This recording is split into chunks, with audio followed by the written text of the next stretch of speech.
देखिए, mutual fund हो या स्टॉक मार्केट हो, जब इन्वेस्टमेंट जर्नी नई नई शुरू होती है ना, तो वहां पर बहुत सारे सवाल, हजारों सवाल होते हैं जो कि आपके मन में होते हैं कि आपको कौन सा स्टॉक लेना चाहिए, कहाँ पर आपके अच्छे पैसे बन सकते हैं, कहाँ पर आपके पैसे नहीं बूरने चाहिए। उसके अलावा और भी बहुत सारा कैलकुलेशन रहता है कि अगर मैं इतनी की एसआईपी करूं या इतना अगर मंथली तौर पर इन्वेस्टमेंट करूं तो मेरा जो मतलब एक कॉर्पस है वो 10 सालों के अंदर या 20 सालों के अंदर या 15 सालों के अंदर कितना ज्यादा या कितना कम तैयार हो सकता है, कहाँ पर मुझे निवेश, मतलब इस तरह करके बहुत सारे सवाल होते हैं जो कि आपके मन में आते रहते हैं। इसी तरह का एक सवाल आज मेरे पास आया है कि सर ऐसा है कि अगर 2025 से लेकर 2035 तक, यानी इस बीच का जो मतलब 10 साल है, इसे आप पकड़ लो, तो मुझे कौन सा ऐसा स्मॉल कैप है जो लेना चाहिए, जहां पर मुझे निवेश करना चाहिए, और वहां पर परसेंटेज वाइज कितने परसेंट के रिटर्न्स मिलने के चांसेस हैं। देखिए, गारंटेड तो आपको कोई नहीं बता सकता, चांसेस की ही हम बात कर सकते हैं, ठीक है ना, पॉसिबिलिटी की ही बात कर सकते हैं।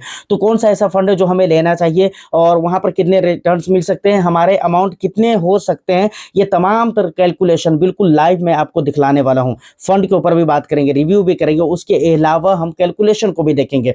तो ओवरऑल वीडियो बहुत इंफॉर्मेटिव होने वाली है, बस एक लाइक कर दीजिए, जो कि आपसे बराबर ये मेरा हम्बल रिक्वेस्ट रहता ही है, और वीडियो को शेयर कर दीजिए। चैनल को अगर अभी तक आपने सब्सक्राइब नहीं किया है तो चैनल को भी इस तरह के इंटरेस्टिंग कंटेंट के लिए सब्सक्राइब जरूर कर लीजिए, ठीक है।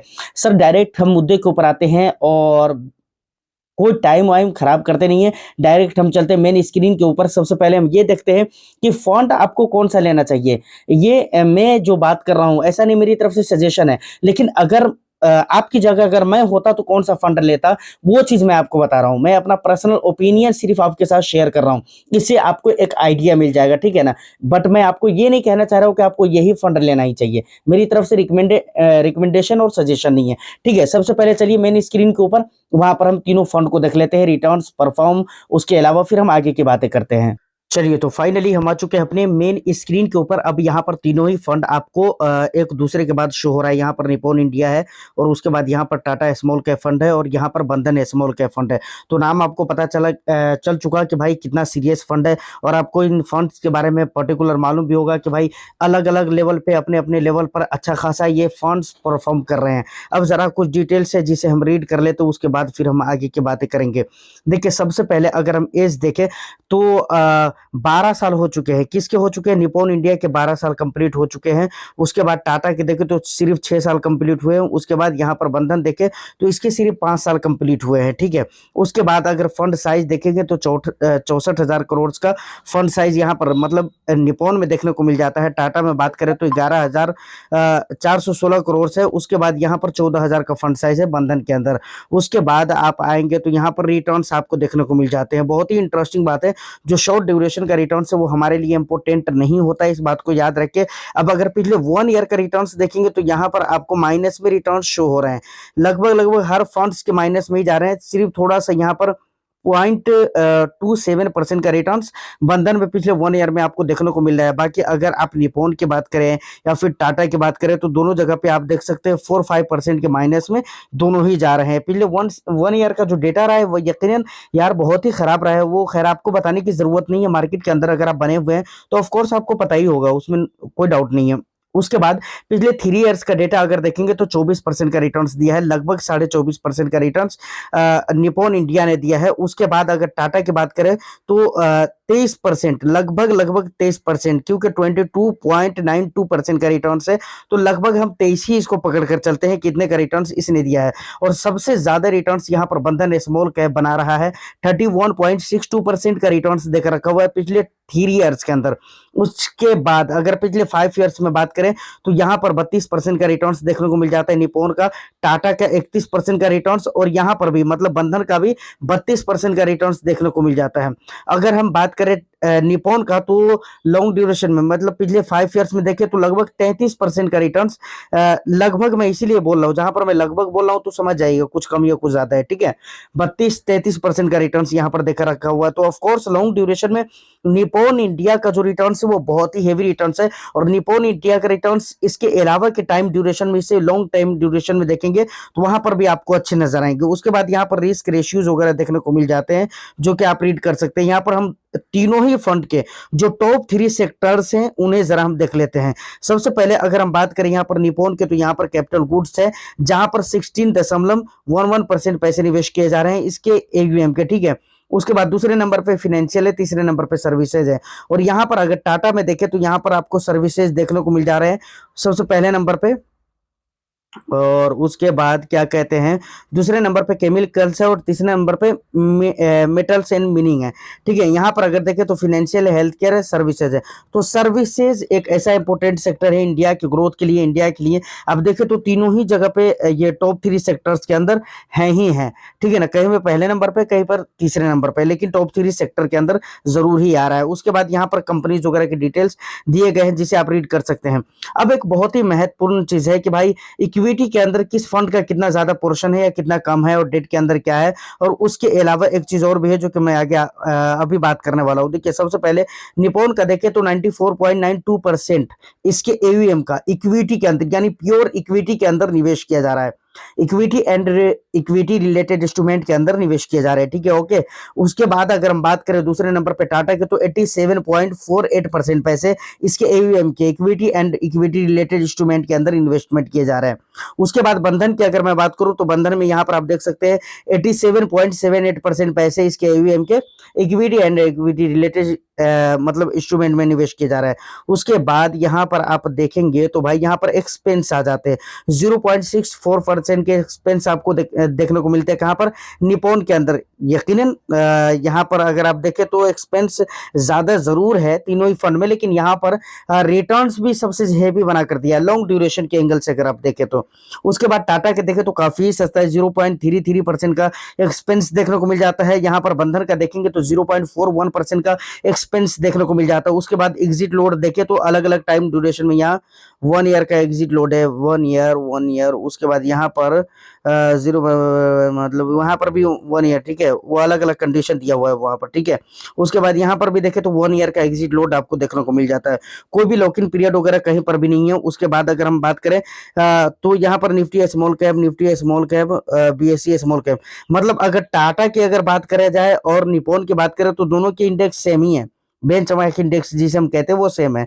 उसके बाद यहाँ पर अगर बंधन के देखे जाए तो इसके बीएसई 250 स्मॉल कैप टीआरआई इसके बेंचमार्क इंडेक्स देखने को मिल जाते हैं। तो कुल मिलाकर ये सारी डिटेल्स है जिसे आप देख सकते हो। उसके बाद एसआईपी लमसम की बात करें तो टाटा में भी लमसम बंद है और निप्पॉन में भी बंद है।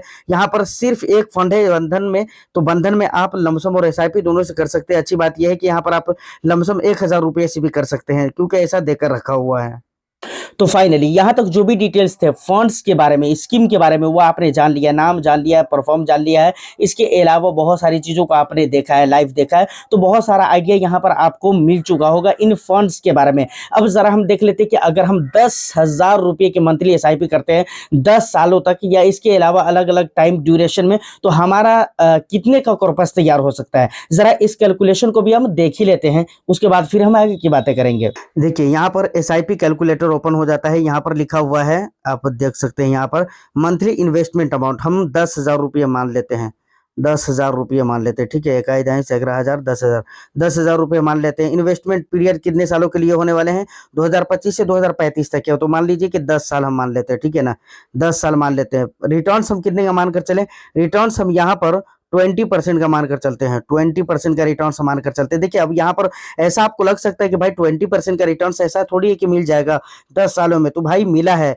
निप्पॉन इंडिया जो फंड है ना उसका अगर आप 10 ईयर्स का रिटर्न देखेंगे तो 20% से 22% का कुछ मिलेगा आपको, ठीक है। ऐसा अलग अलग वेबसाइट पे थोड़ा सा कम या ज्यादा हो सकता है, ठीक है, लेकिन ठीक है, चलिए मैं आप लोगों की बात मानता हूँ और मैं 18% का रिटर्न यहाँ पर पकड़ कर चलता हूँ।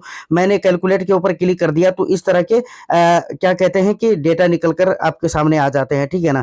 यहाँ पर जो टोटल आपके एक्सपेक्टेड अमाउंट इन्वेस्टेड, आपके टोटल जो इन्वेस्टेड अमाउंट है वो कितने हो गए, यहाँ पे 12 लाख रुपए हो गए, ठीक है, जिसे आप रीड कर सकते हो। यहाँ पर 12 लाख रुपए आपके इन्वेस्टेड अमाउंट है। उसके बाद आप अगर देखेंगे तो उसके बाद अगर वेल्थ गेन की बात की जाए तो यहाँ पर आप देख सकते हैं 18,90,801 रुपये का वेल्थ गेन है। और टोटल मतलब दोनों मिलाकर जो है ना 30 लाख रुपए का गेन हो चुका है, ठीक है ना। 30 लाख रुपए का मतलब 12 लाख रुपए आपका इन्वेस्टमेंट हो रहा है और आपका मिल कितना रहा है, 30,90,801 रुपये मिल रहा है।